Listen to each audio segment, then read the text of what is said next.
हिंदू धर्म के लोग पूर्व जन्म में विश्वास रखते हैं। हिंदू धर्म के ग्रंथों में जैसे कि भागवत गीता और वेद पुराणों में भी इसका जिक्र है। बहुत सारे लोग ये जानना चाहते हैं कि वो अपने पिछले जन्म में वो क्या थे। तो आज मैं आपको इसी के बारे में एक छोटी सी जानकारी आपको बताने जा रहा हूँ। दरअसल पूर्व जन्म एक अनुमान है जिसे जानने के लिए लगातार लक्षणों पर ध्यान देना पड़ता है। बहुत बार ऐसा होता है कि कोई व्यक्ति घूम फिर कर अपने ही परिवार में जन्म ले लेता है और उसकी मुख्य आदतें वैसी की वैसी ही रहती हैं।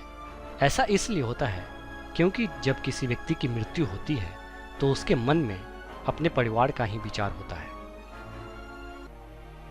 व्यक्ति के अंत समय में उसे जो याद रह जाता है वैसे ही उसकी आगे की गति हो जाती है। परिवार की चिंता अंत समय में ज्यादा होती है तो व्यक्ति घूम फिर कर उसी परिवार में आ जाता है। अगले जन्म में वो किसी का बेटा बेटी या पोता पोती बनकर वापस आ जाता है। हालांकि दोबारा जन्म लेने के बाद जो उसकी मुख्य आदतें होती हैं वो वैसी की वैसी ही रहती है। जब किसी भावना या इच्छा को लेकर व्यक्ति की मृत्यु होती है तो उस व्यक्ति का जन्म उस इच्छा को पूरा करने के लिए होता है।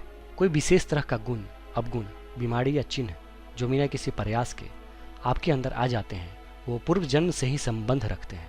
उदाहरण के तौर पर कुछ बच्चे बचपन से ही बहुत अच्छा गाना गाते हैं क्योंकि पूर्व जन्म में भी वो अच्छा गाते थे और वो गुण उनके इस जन्म में भी अंदर आ गया है।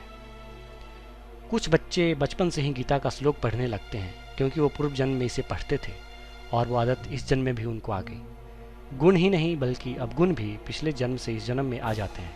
आप ईश्वर के किसी भी विशेष रूप के प्रति आकर्षण रखते हैं तो ये बात भी पूर्व जन्म से संबंध रखती है। अगर आपको जन्म से ही शिव के प्रति प्रेम है, आपको शिव के अलावा कोई और नहीं दिखता, तो इसका मतलब ये है कि पूर्व जन्म में आप शिव के भक्त थे। इस जन्म में आपके पिछले जन्म के संस्कार आ गए। तो इसका मतलब यह हुआ कि मरते समय जो व्यक्ति जिस बातों का ध्यान करते रहता है वो उसी रूप में जन्म ले लेता है।